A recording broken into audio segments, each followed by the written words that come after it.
This is September the 4th, 2011, in a world that seems to be falling apart pretty much everywhere. I'm Michael C. Ruppert. Welcome back to a nightclub at the end of the world and the Lifeboat Hour. I'm believing that you can hear me out there. Maybe the board operator will signal if my sound is coming through.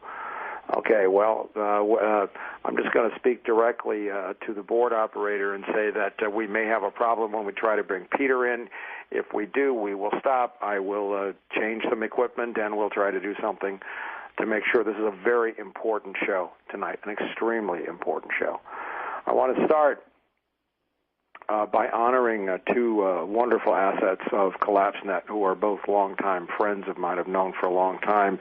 If you're CollapseNet members, and you know now that we are the most useful news organization in the world, but there's two people who are key in bringing you the incredible flow of information that we bring to you on a daily basis, sometimes almost 24/7, and that's the wonderful Jenna Orkin in New York City, and the indomitable rice farmer, my dear friend, an American living in Japan, who we have a lot in common, and he has just been an absolute rock. I'd like to honor them both tonight. And they're both, by the way, last week we were down because we had a hurricane passing through the Northeast, which pretty much played out like we thought it would at CollapseNet.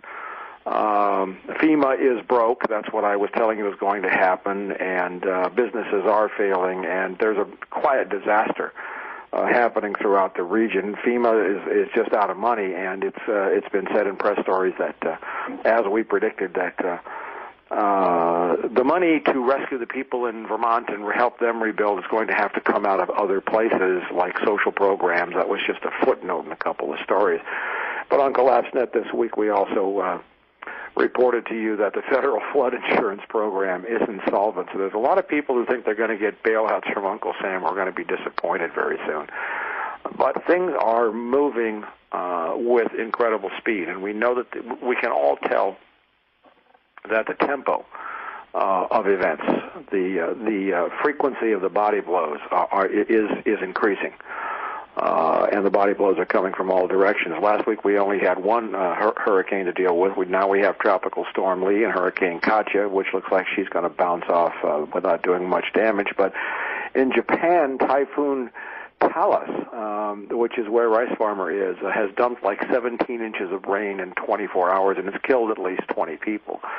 We have floods, droughts, earthquakes, hurricanes, out-of-control wildfires, and these events are coming just as rapidly now as the economic blows are coming, and sadly, it's not being covered very much everywhere.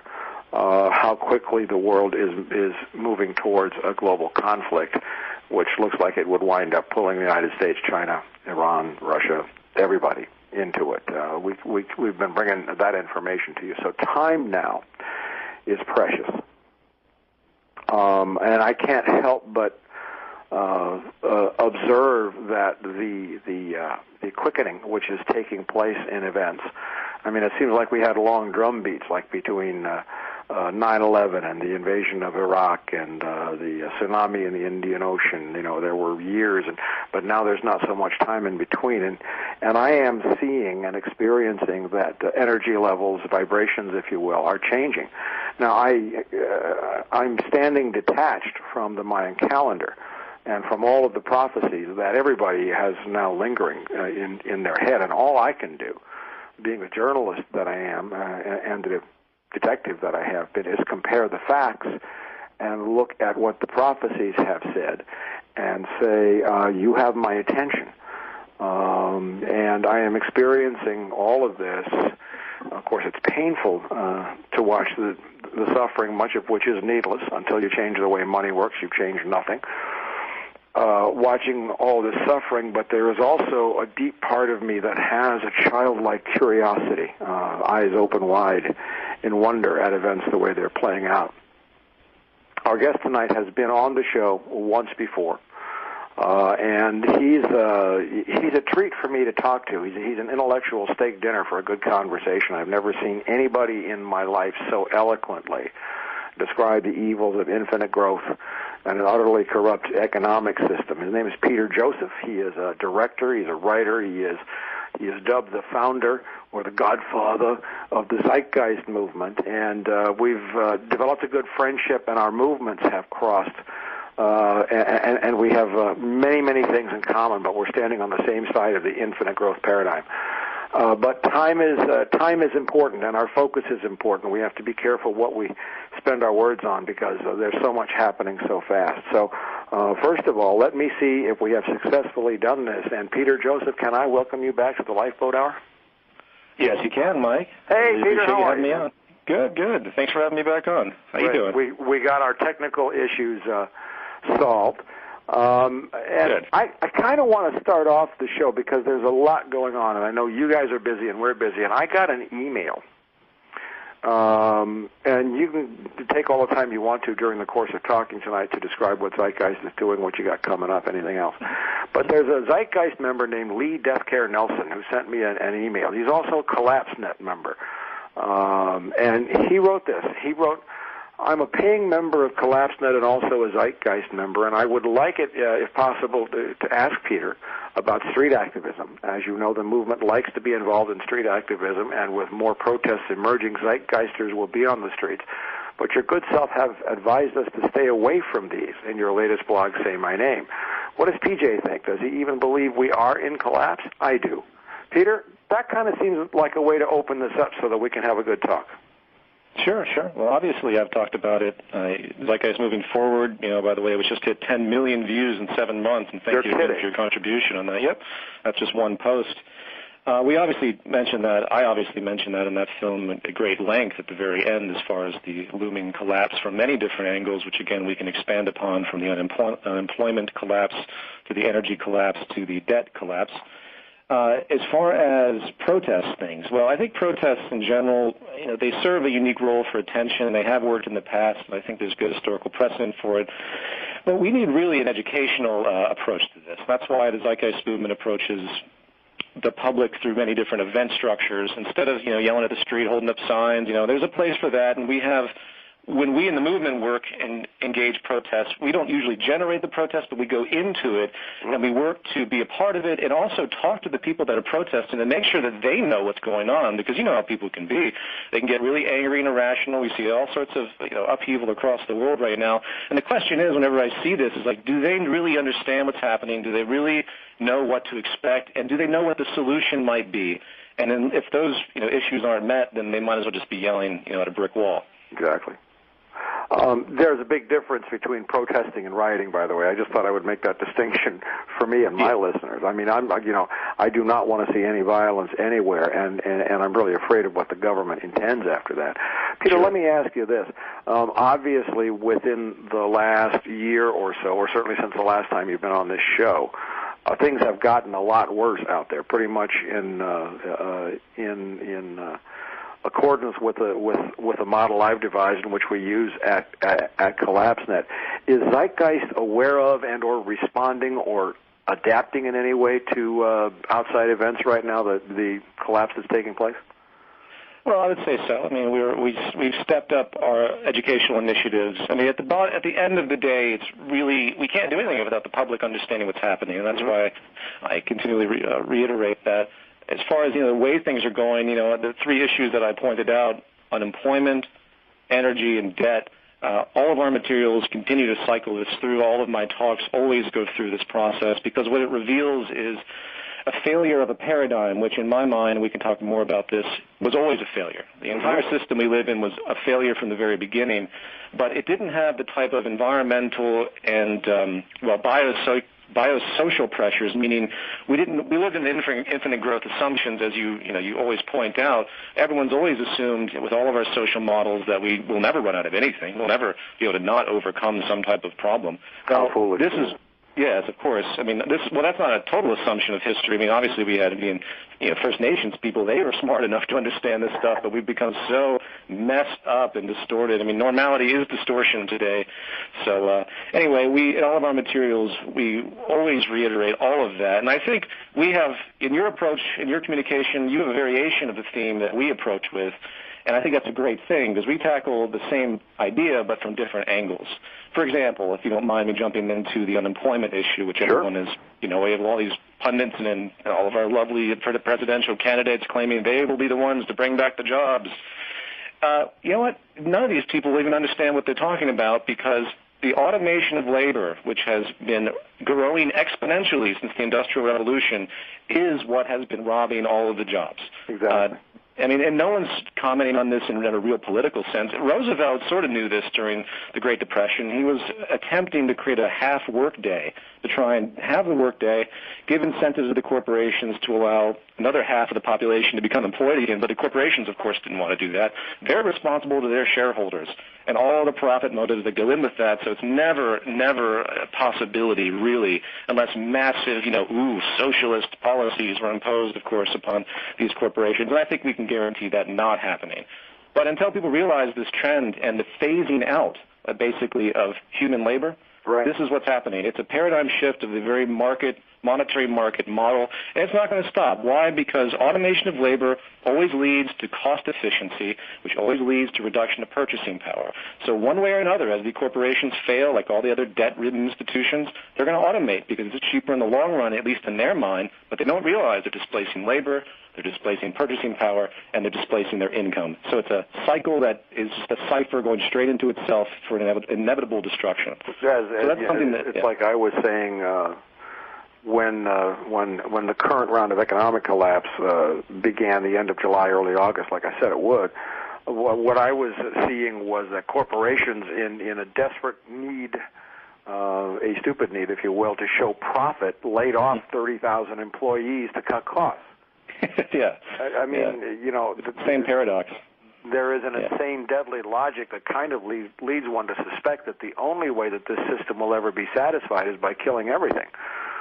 Well, it's going to self-destruct one way or another. The question is, can we step in to sort of limit how bad it might get? And that's really what I think you and I both hope for. That, my friend, is the $64 trillion question. What do numbers mean anymore? We're going to come back and talk about that after we do a song. We have a new song by a new... Okay, we're back with Peter Joseph, and we just asked the $64 trillion question, which was, how do we unplug this beast? First thing that pops to my mind is global debt repudiation. Peter, what do you think about that?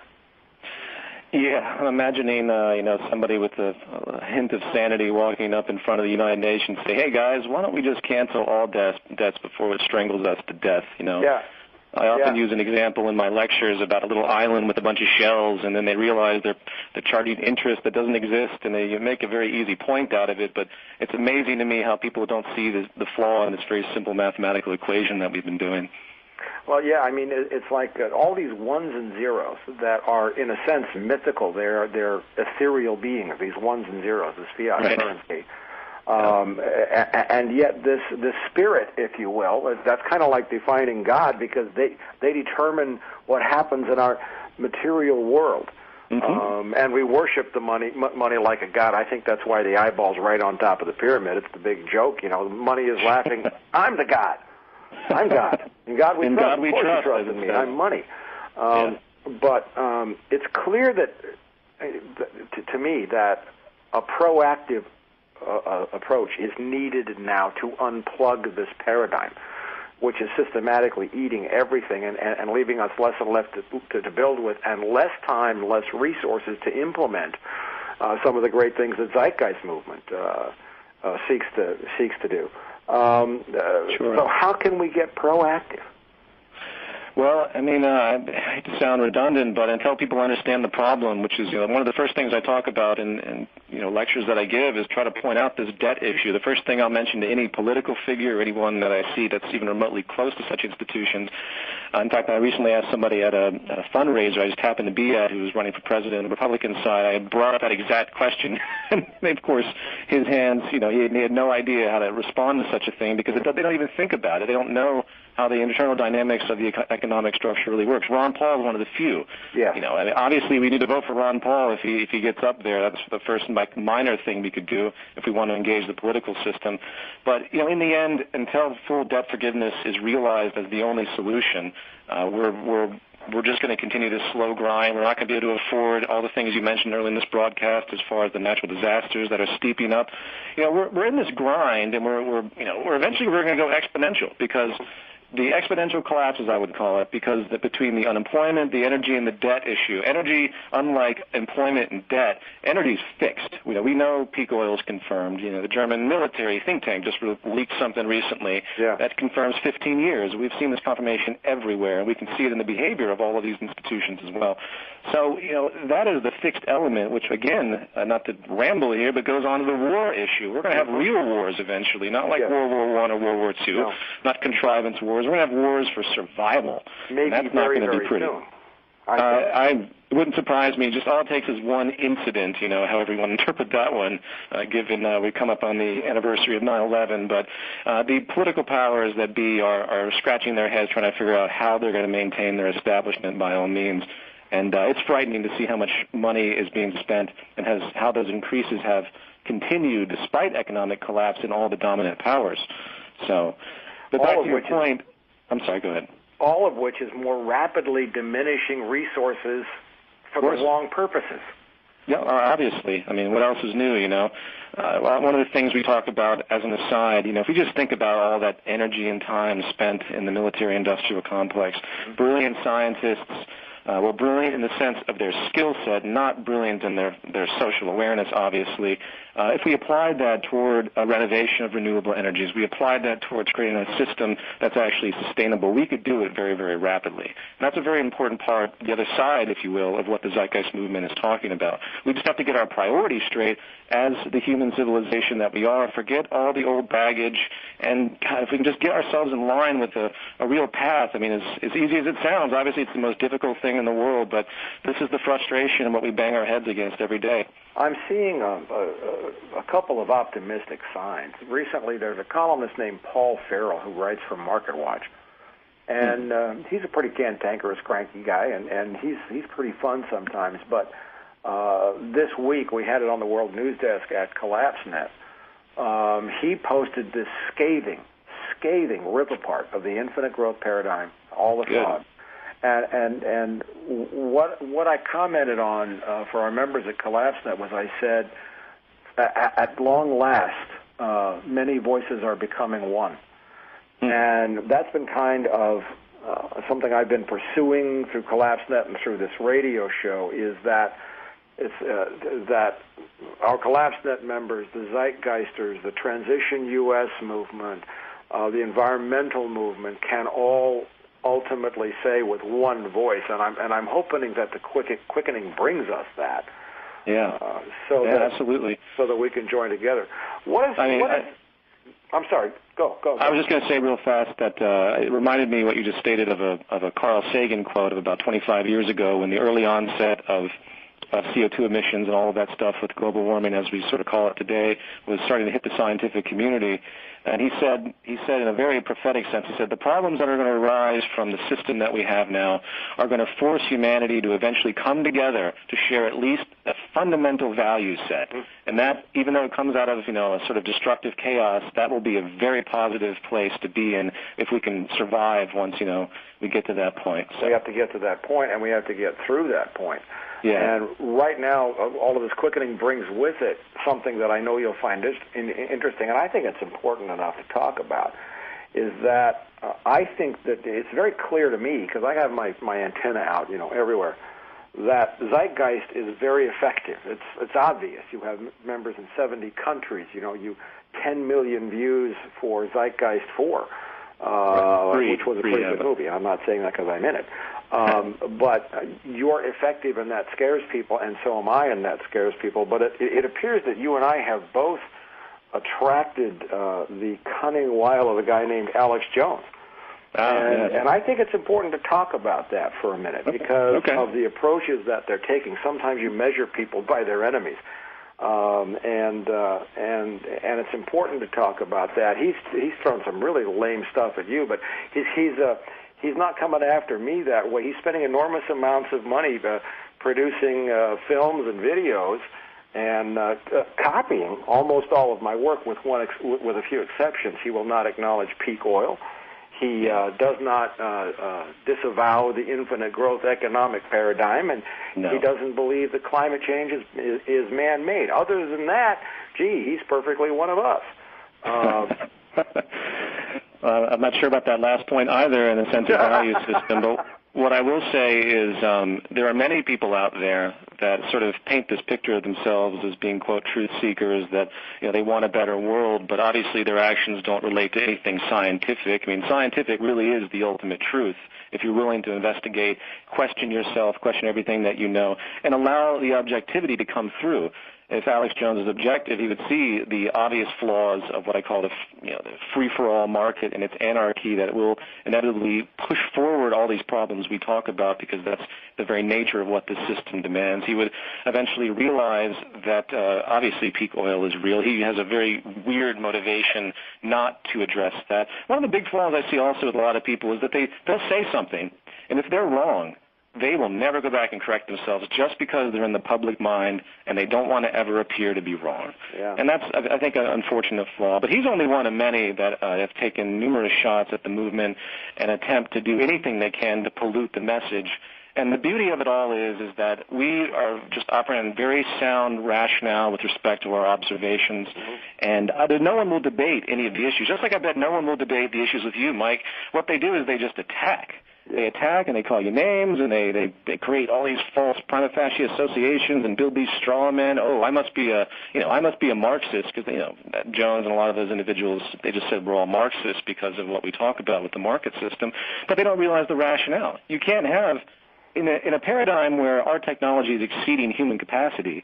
How can you defend the market system that's going to use that capacity for cost efficiency, displacing people's purchasing power, and eventually creating rampant unemployment that can't stop? That's right. You know what I mean? So the logic is always there, but they just can't see it because of their values, and that's really the flaw of most people, is their values, Well, here's something that I'm taking about this, because I spend a lot of my time watching the media. We know that.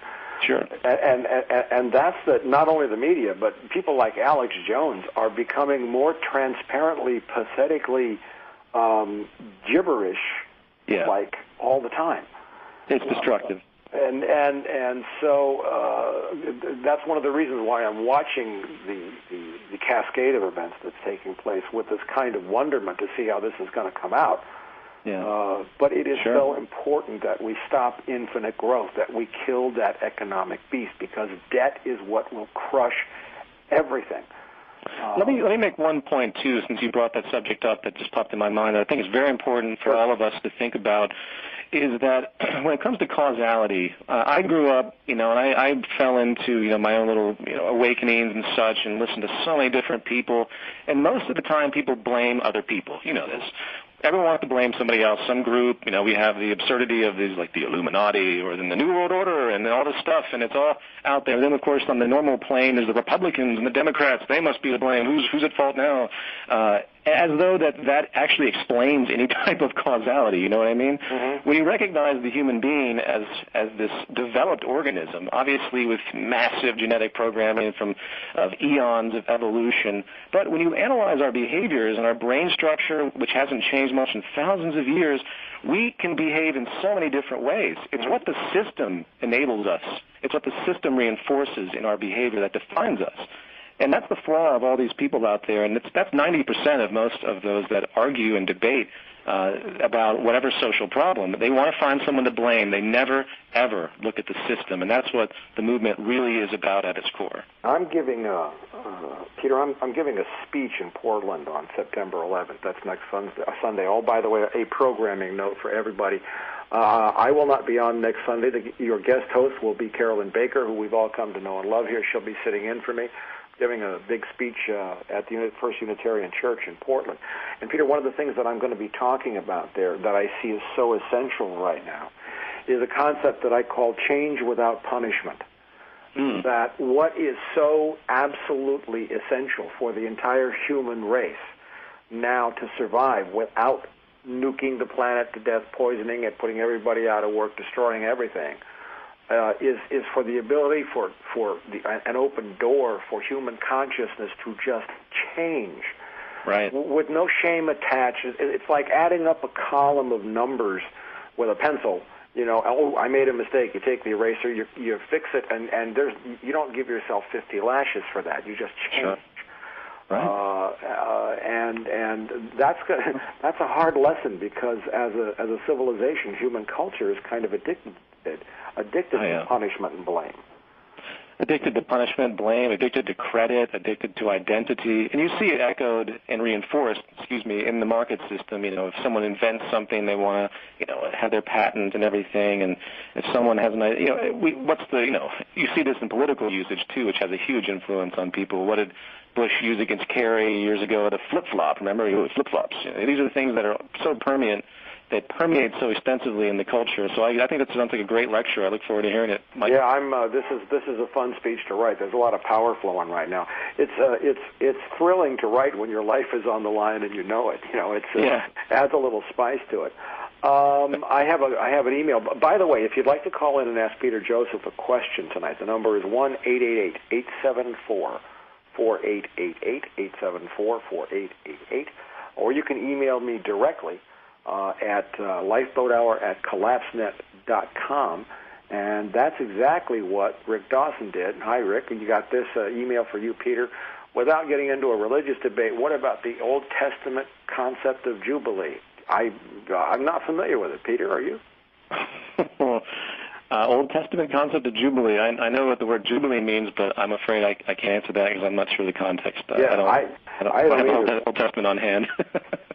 This is not Old Testament wisdom. This is like common sense. It's like what we have to do is to get rid of all of the debt, which is a $1.4 quadrillion derivatives bubble that is now imploding. And stop the system from generating more debt, which eventually creates a causal effect that will lead to the removal of the entire monetary market paradigm. The debt system is part of the market system because it's the selling of money. Money is treated like a commodity, and that's the intrinsic flaw, Well, the whole thing is a flaw, if you ask me. Sure. Zevin Cruz writes in, what do you think of Adbusters and Anonymous? Tahrir Square, occupation of Wall Street, maybe that's Tiananmen Square, occupation of Wall Street on September 17 for several months. If you are unfamiliar with it, go to adbusters.org. Well, all I can say is I hope somebody does something that's not violent to change something very quickly. That's what I'm thinking. Peter. I agree. Yeah, I couldn't agree more as far as the nonviolent issue. As you mentioned earlier on, I think you mentioned, or maybe I heard you mention it somewhere else, the only thing violence accomplishes is more military police, more advanced weapons to use against you, and you just really can't go up against these powerful technological military institutions as of now, at least not in the numbers that you're seeing in traditional protests. So. The military now has area denial weapons that include infrared beams that make you feel like you're getting a third-degree burn and ear-splitting sonic waves, and they're just itching to use that stuff. Sorry, Peter, I cut you off. It's horrifying. No, rightfully so. It's horrifying. Anonymous is interesting. Okay, we got another email from Enrique Gutierrez. Yo, Mike, what up? Hey, man. This is Enrique from Culver City. Okay, he's doing the personal thing. Where's the question? I'm torn on whether or not I should stay here and become the goat shepherd or go back and share what knowledge I'm learning about permaculture. That brings up a whole host of issues that you might take some time to talk about, Peter. What is Zeitgeist? Is there any activity inside Zeitgeist that's making active preparation for events now? Well, no, that's kind of the world you're in. We're trying our best with the assumption that we can take a hold of this system before it gets to a point where everyone needs to flee. I think in the back of everyone's mind, though, that is involved in the movement and understands it, they realize the difficulty of this approach. They realize that they have to have fail-safes. They realize, like, for example, I'm working on dual citizenship in another place. I have another location that I consider a possibility of getting out and starting a sustainable small area for myself. In the event I feel the need to do so, I'm not making plans, but it's in the back of my mind. I'm thinking just like your LifeBoat your LifeBoat notion and your organization talks about as well. So it's there, but that's not really what the movement's about. We're trying to really push with an information movement. I mean, I can go through a list of the types of programs we have, but generally speaking, we're really trying to get as many people out there, unify the world with this sort of common value system, a recognition of the problems, and try our best to kind of take hold of this before we get to that point where, it could be the point of no return, at least for a certain period of time, Mm-hmm. We have a caller on the line, Clyde Nelson, BC. I don't know if your name is Nelson and you live in Clyde, British Columbia, or you'll straighten this out. Are you there? Yeah, I'm here. Who are you? My name's Clyde Beatty. I'm from British Columbia, Canada. Good, great. Hi, welcome. Thanks. What do you want to ask? Okay, I just read on a Zeitgeist forum recently that a group of about 90 members put forward a proposal, and Joseph said that he isn't going to recognize the group anymore and doesn't like the way they're trying to bureaucratize things. And I'm just wondering if Joseph could talk about that and his views. No, because basically it's not worth the conversation for this radio program. It's an internal argument amongst people that have ideas for coordination, and it's not worth the audience to listen to. Okay, all right then. Thank you. Sure. Hey Peter. Yeah. Good answer. I like that. Okay. Okay, it's important to have the discipline to know that, air time is precious, and so is the time that we put into our heads and what we worry about, and we've got a lot of other things to worry about. This is from Rick, who sent us the message about Jubilee. Jubilee was every 50 years, all debts were canceled and all lands restored to the original owners, in summary. That's the short version. Well, yeah, that's basically the right idea. Peter, what do you say?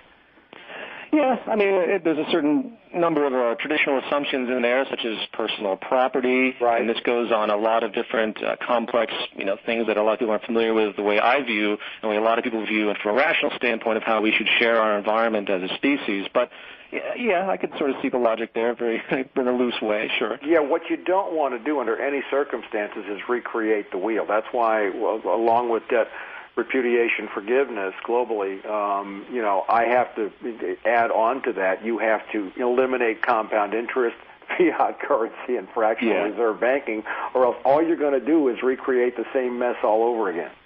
Absolutely. That would be the first step, by all means. Yeah. Okay, good. We're on the same page there. We're out of questions. What does Zeitgeist have coming up? You have some big events coming up, don't you? We do. In fact, in light of, your musicianship, and I like the fact that you bring on music that has a social consciousness to it, for the first year, we're doing this Zeitgeist Media Festival, and I want to plug this because it's a very big thing I want to get going.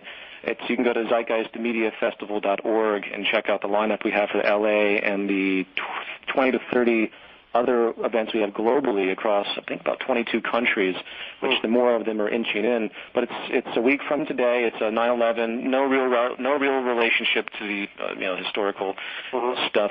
But it's going to be an all-day event in Los Angeles, and of course mirrored across the world, where socially conscious artists can come together and communicate an expression, in the hope that the audience will kind of feel that expression. I believe the arts and the Renaissance, for example, are really the initiators of social change more than anything else. It takes that kind of, the experimentation and everything, and science really is an art form in a lot of ways too, at least in its earliest stages of thinking outside of the box and being creative. So this is very important to me because I'm also a musician, and my entire value system has been influenced by the arts ever since I was a kid, and I realized the power of this. We can look to politicians for influence, but if you really look at where most of the people on this planet get their values, it comes from the media that they see, at least at this point in history. Just recently, I kind of threw a little hissy fit, and I kind of called out my whole generation of musicians. And asked them if they were managing their 401k plans. Like, why haven't we heard anything from my generation, which in the 1960s almost changed the world? Music industry has changed a lot, but there are icons there who, were they to but step forward for a moment or two and really tell the truth now and recognize that the world is in far more trouble now than it was during the Vietnam War, and that was bad enough. And yet we seem to have a hard time uniting voices. While you were talking just now, Peter, I had this this hope that wouldn't it be great if all of a sudden or at some point the Libertarian Party, all of us in peak oil sustainability transition, you as a zeitgeist, the environmentalists, could all of a sudden realize that we were all allies. Yeah. That would be a tipping point of enormous importance. We got Randy from Fresno on. Randy, are you there? Yeah, I'm still here. Okay, sorry we didn't get to you yet, but here we are. Yeah, I just wanted, it's less of a question and more just a comment, shout out, and thanks to Peter Joseph, just letting him know we're out here in the Central Valley, California, and we really advocate his movement, and we feel like it is one of the only movements out there that addresses the root cause issues in our human behavior today, which is talking about, human behavior and how we have been indoctrinated and conditioned throughout these past 200-300 years to live this monetary-based system. And I just want to let them know we're out here advocating it. We got plenty of people ready to join the local chapter, and, we just hope that we can keep pushing it forward for you. Thanks so much. That's what it's about. I really appreciate the energy you're putting forward. Thanks. Yes, that's no problem. We have to show this cross-organizational solidarity here. Now that's going to make us all stronger. Guess what? Yeah. We have an email from Chile. Are you ready for that? Sure. I have just one question about what do we do with police. Here in Chile, there's been some repression and a killing on one boy at Collapse.net. We've been covering the very violent student demonstrations that have been going on in Chile. But the overall issue of police and law enforcement is an important one. Before I turn to you, Peter, just very quickly, I'll say there's a big difference between the federales and the rurales. That's the Mexican way of putting it. But from the federal national police versus the local police, what you want to do is make very good friends with your local police because they live near you and they're your neighbors. But other than that, Peter, I want to take a nap. You talk. Well, the issue of police, what are police? Police are an outgrowth of a system that has flaws. So if your system's not designed correctly, you need people to maintain order for those that don't have their needs met, so they have to step out and do things that are, quote, against the law. You can see a whole series of contradictions in the way the law system works for what it advocates versus, what's in practice versus what the system actually promotes. The system that we live in now promotes a certain logical violence. It's a violence of humanity. It's a exploitative system. We have people that have 50-room mansions with 2 jets parked in their front lawn, and we think that's normality or something to aspire to. And the police are there in many ways to protect those super wealthy, who will be the first to become victim to this breakdown we talk about, by the way. I could say a lot about that, but I think it's just important to remember that, police are just human beings, and they're, once this breakdown happens, by the way, as an aside, they're not going to protect you. They're going to protect themselves and their family. This is how the human nature kind of instinct works. They're going to go out and, it's just unfortunate that we have this sort of traditional assumption that the police are there for us on one side, and of course we have the abuse issues on another, and we fail to see what the emergence of laws and police really come from, which is this failed economic model. In the film you were in, we talk about crime. Basic property crime is the majority of crime. Right. If you could just provide the fundamental needs for society, the fundamental needs, and I'm not even talking about a resource-based economy, just if the basic stuff was there, you'd eliminate a great majority of crimes out there. It's that Darwinistic capitalist notion that is such a grave distortion, it's anti-society, that has permeated and created traditional normality, and we just accept these monstrous prison populations, most of which, I don't have to go on that. Your history can explain I'm all that. Over it. Yeah, so I just hope that anyone listening can really understand what police and laws come from, and that in the future, what we hope is to not hyperbulate towards more security and more police, which is what we're doing now. We want to get rid of laws. We want to get rid of the need to have more police and more security. That's where the society should be going. That should be the measure. This is right on topic here. I believe we have a caller because I have this message from the board, Anonymous, who works in the government. Is there an Anonymous out there on the line? Hey, Mike and Peter, how you guys doing? Cool. What do you got, man? Hey, well, I'm a big fan of both, big fan of your work, but obviously the issue here is we can't go forward and be activists just out in the world. My question to you guys is even for Collapse.net and for the Zeitgeist movement, which I am a part of both, we want to go out there and freely be activists, but apparently, obviously, we can't. But I want to see have you guys thought of anything that we can do as law enforcement or military or in like people that just can't do it out in the open? Listen, there's a lot of people out here in government, law enforcement, and the military. You know that Ron Paul is the single most popular candidate throughout the military, something also the press cannot seem to acknowledge. But that's a very good question. Peter, do you want to shout out, how do people in government who will lose their jobs if it's known that they're protesting, how can they help? Yeah, that's one of those huge problems, especially in an income-based system where people need their occupation. That's what keeps people in line is really money and that necessity. The military, I know lots of people in the military. I get constant contacts from the military that are so supportive of all of this. They know that they're involved in kind of a corrupt institution. They know that engagement of what they're doing isn't really helping anything as far as society. And I always encourage them to gently spread that information amongst their peers, and then inevitably get out of the military. I mean, I really kind of believe in the institution itself. If people just didn't acknowledge it, if we didn't have, say, a military channel, I discovered this the other day at a friend's house. There's actually a channel on TV called the Military Channel. If that isn't a cultural reinforcement of this institution as some staple of like everything that's supposed to be normal, I don't know what is. But I say get out, and I encourage everyone out there that's in the military that doesn't want to be there. If everyone just stood up and just stopped participating in these actions, there would be nothing to do. Obviously, that's easier said than done. Yes, there's obviously secrecy oaths, there's terms of enlistment, there's all kinds of binding stuff that. Well, I mean, if enough people did it, they couldn't prosecute everybody. If really that kind of mutiny was able to amass, I mean, I almost made a movie, and I still might, called To the Military, and it's basically an open letter to everyone in the armed forces and the police departments to make them question what they're doing, because they hold such power.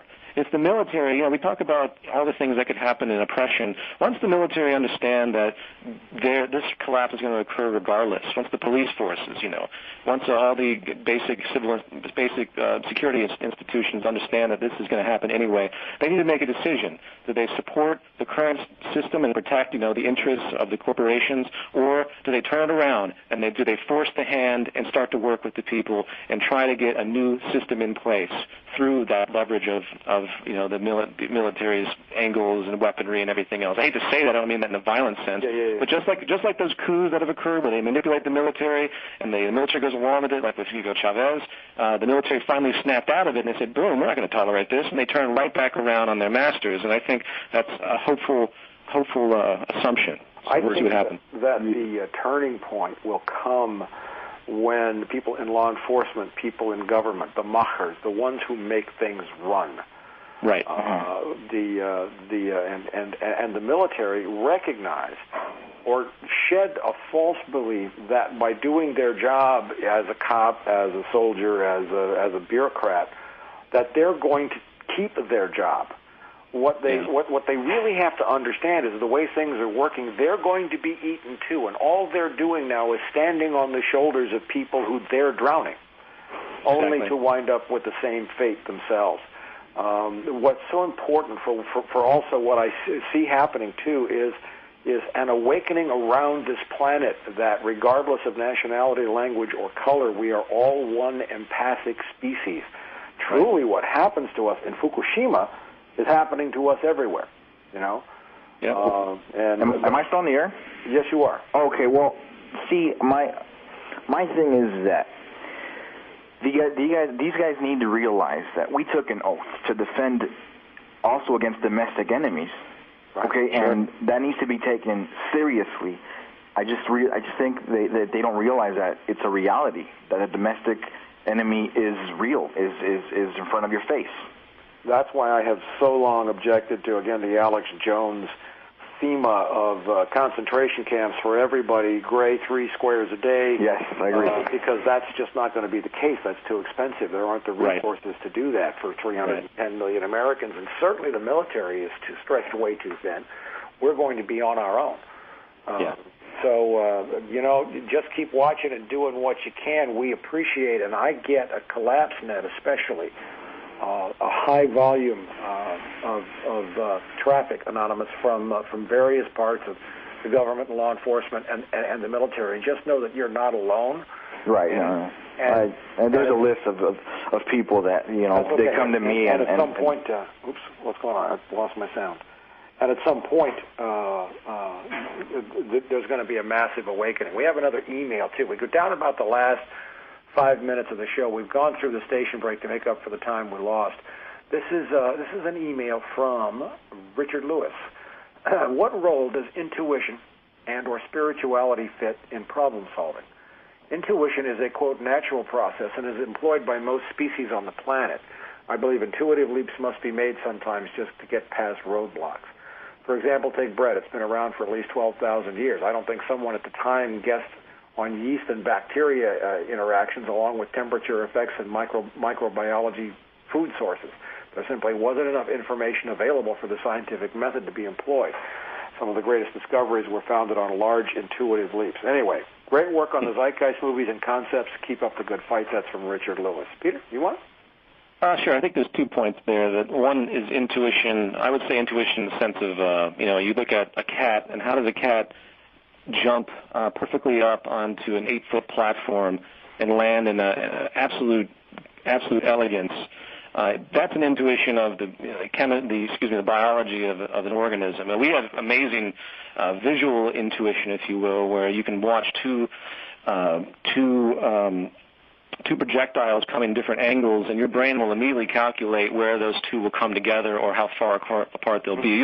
You'll notice this when you walk around. If a car's coming your way, you'll be able to navigate. If a bike's coming your way, you'll know if you're going your same velocity and they are, that you'll hit them. And we intuitively do that. But when it comes to invention, which I think is what he's really pointing at, invention is always random, and that's something I think it's very important to realize. There are obviously components with knowledge, but no one really kind of invents anything in its like root form. When someone invented the wheel, no one invented the wheel. They kind of figured out that, say, a log fell over, a tree fell over, and the log rolled, and they just found the observation. You can call it intuition, but I think it's more of something clicking. It's hard to create words for that, but as far as the role in decision-making, obviously there's an experimental quality that always goes along with anything that we do, which goes back to the media festival, the role of art and science, and keeping an open mind and thinking outside of the box and surrounding yourself with so many different cultural variation. I mean, you obviously see the difference in thought with, say, one individual that lives in the South and never left his hometown versus someone who's traveled the entire world with lots of exposure.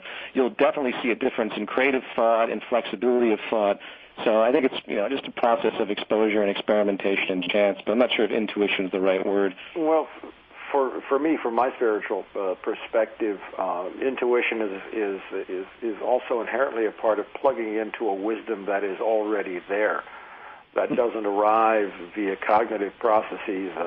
I've been lucky with very good intuition throughout the course of my career as a policeman, and certainly in the struggle sense. But sure, such things are to be listened to.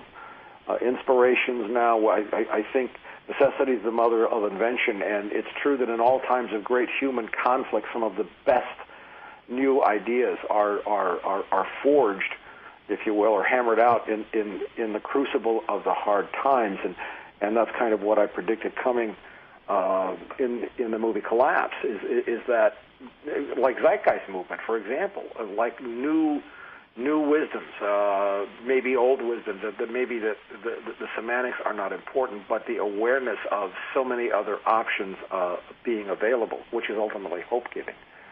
Sure. We're down to about the last minute. Peter Joseph, I'm going to wrap up with my listeners. I want to thank you so much for joining us again on the show. We will have you back again. And everybody out there in Zeitgeist, please know and understand you have allies at CollapseNet. You have allies in Transition US. We have allies now in the libertarian movement, and certainly with Ron Paul, who is recommending the right financial steps to liberate what we need to liberate now and get doing the things we need to do. Peter, you're a big part of this movement. I want to thank you so much for joining us tonight. Thanks so much, Mike. It's an honor, and I just want to remind you and everybody else, not to remind you, but the entire audience, that we're all in this together, and it's time we start to think about it that way. Absolutely. Peter, we'll be talking to you soon. Thank you for joining us. All right, man. Take care. All right. Everybody, I'm going to be off next Sunday, speaking in Portland, and on the 14th I'll be jamming with my great buddy Lisa Mann at Duff's Garage. I got a 3-song set where I'm going to sing the blues and have some fun. I'll be back with you on September 18th. Upcoming guests will include Transition U.S. I hope to have Caroline State, the executive director. We may have Jenna Orkin and Rice Farmer as guests, but we got some good guests coming up. Thank you so much. You've been making us real strong here on the Lifeboat Hour. We'll talk to you soon. Take it easy. Good night.